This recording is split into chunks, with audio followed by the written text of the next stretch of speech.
à l'esprit ce petit Tahiti. Après de longs mois de dur célibat, c'est sur internet que j'étais en peine quand je rencontrais une petite beauté. Une princesse de Tahiti, c'était écrit. Je lui dis, est-ce que t'habites où? Est-ce que t'habites là? À côté de chez moi, à côté de chez moi, à côté de Tahiti, à côté de Paris. À côté de Paris, à côté de Paris, elle me dit. Alors, j'avais peur que ce soit un pirate qui se moque de moi et qui se fasse passer pour une Tahitienne, alors qu'il habitait dans ma rue, dans ma rue, dans ma rue, dans ma rue. J'avais peur que ce soit un pirate qui se fasse passer pour Théo, cette fille de Tahiti, cette petite princesse pour qui j'ai des faiblesses. Alors après de longs mois de justificatifs de domicile, je lui demande des photos d'elle à Tahiti, des photos de ses amis, des connaissances là-bas. Elle me raconte tout ça et même des légendes de là-bas, avec le héros qui s'appelle Hiro, le héros Hiro de Tahiti. Alors, puis sur un coup de tête, je prends le billet au bout de 9 mois à gestion.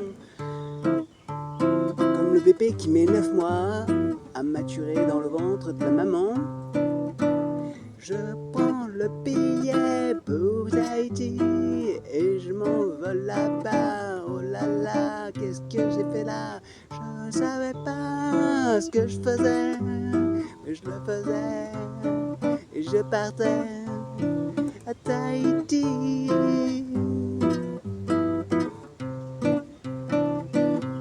Oh là là, le stress.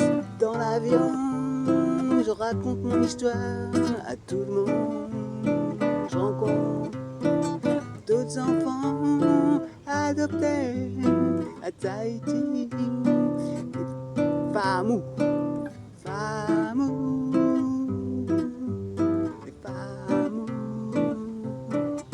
qui sont nées à Tahiti mais ont grandi ici dans notre pays où je m'établis pour chasser le mépris de Jean-Luc Godard.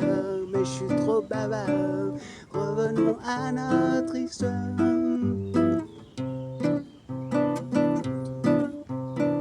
Je suis en stress dans l'avion, car la Tahitienne que j'ai rencontrée ne m'attend peut-être pas là-bas.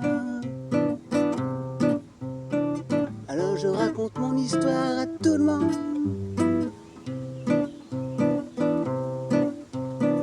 Et au fond de l'avion, il y avait des stewards en vacances qui rigolaient, qui se servaient des cafés. On m'en propose un café. Alors je dis, bon alors moi, c'est la première fois que je vais à Tahiti.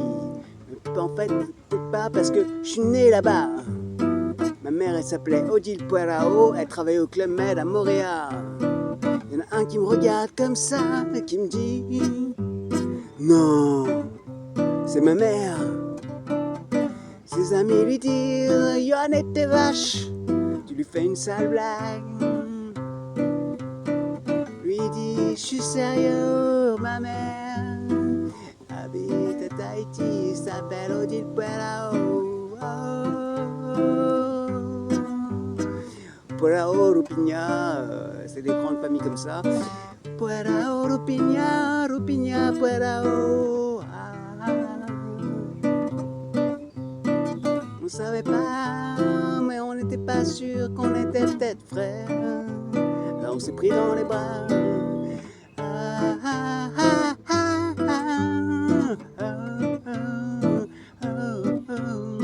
Et on arrive à Tahiti, la fille était bien là.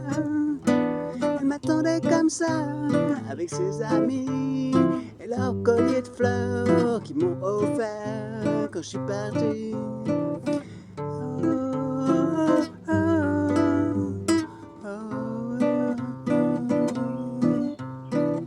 Deux jours plus tard, j'ai vu la mer au Puerao.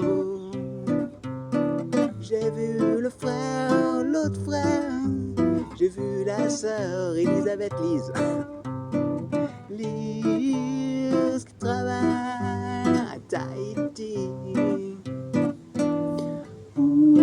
Ma sœur, yeah.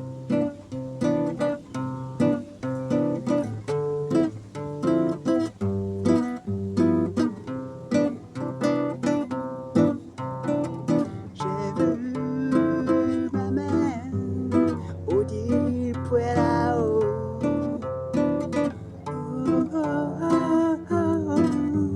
J'y croyais pas, un miracle comme ça arrive des fois.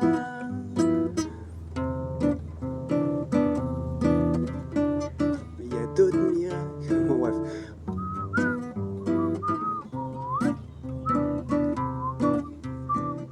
Alors j'ai fait ça, je restais là-bas.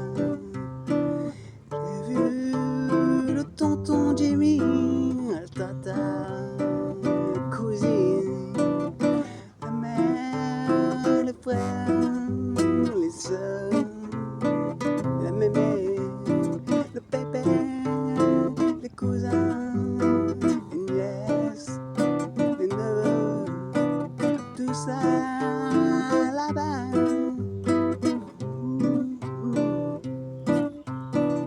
Mais à Tahiti, j'ai grandi ici, dans notre Paris. Mais ce Tahiti me reste à l'esprit, me reste à l'esprit, me reste à l'esprit.